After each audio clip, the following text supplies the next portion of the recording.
চলে এলাম পার্ট 2 নিয়ে। আমরা রুমে গিয়ে ফ্রেশ হয়ে চলে গেলাম দুপুরের খাবার খাওয়ার জন্য। সবারই অনেক ক্ষুধা পেয়েছিল, তো আমরা আজকে লাঞ্চ করব হচ্ছে শালিকে। এটা আমাদের অনেক ফেভারিট একটা রেস্টুরেন্ট। যখন আগের বার আসছিলাম তখনও এখানেই খেয়েছিলাম। ওদের খাবারটা বেশ ভালোই ছিল, তার জন্য আমরা আজকে এখানেই লাঞ্চ করব। আমরা ভাত আর ভর্তা, ডাল, মাংস, তারপর মাছ আর সাথে বিরিয়ানি অর্ডার করেছিলাম। ওদের ডালটা আমার কাছে অনেক বেশি মজা লাগে। তারপর আমরা একটা চা খেয়ে নিলাম কড়া করে। এখন রুমে এসে আমরা আবার রেডি হয়ে চলে যাব বিচে। এত সুন্দর একটা দৃশ্য দেখার পর আসলে টায়ার্ডনেস থাকে না, সব ক্লান্তি দূর হয়ে যায়, একটা অন্যরকম প্রশান্তি কাজ করে। যদিও আমি একটু বেশি দূরে যাই না কখনোই, আমার একটু ভয়ও লাগে। আর আমাদের কাছে আজকে বেশি সময়ও ছিল না। পুরো বিকালটা আমরা এখানে কাটিয়ে তারপর দেখি কি করা যায়। এখানে আমি একদম ইচ্ছা মতো ভিডিও করছিলাম, আর সবাই যার যার মতো ছবি ভিডিও নিয়ে ব্যস্ত ছিল। এবার তোমরা একটু ভিডিওটা দেখতে থাকো, আমি পরে আবার এসে তোমাদের সাথে কথা বলছি।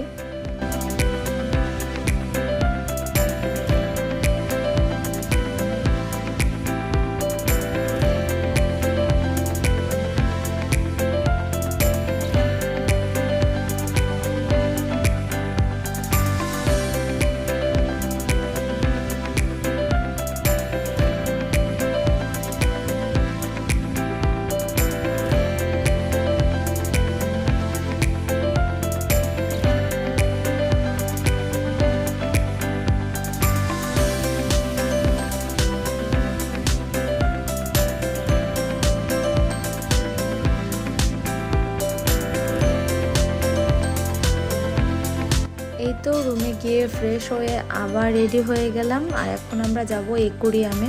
যদিও আমি এখানে আগে গিয়েছিলাম, তারপরও আজকে সবাই মিলে একসাথে যাব। এখন আমরা একটা অটো ঠিক করে নিব। এবার আমি খুবই বেশি ক্লান্ত হয়ে গেছি, আমার আর চলতেছিলই না ঘোরাফেরার জন্য। তারপরও আর কিছু করার নেই। এই তো এখানে পৌঁছেও গেলাম। এটা আসলে বাচ্চাদের জন্য একটা খুবই পারফেক্ট জায়গা দেখার জন্য। এখন খুবই বেশি টায়ার্ড থাকার কারণে আমার ঘুরতে বেশি ইচ্ছাও করতেছিল না। তারপরও নিজের একটু ক্লিপ নিব, এটা তো স্বাভাবিক, তাই না?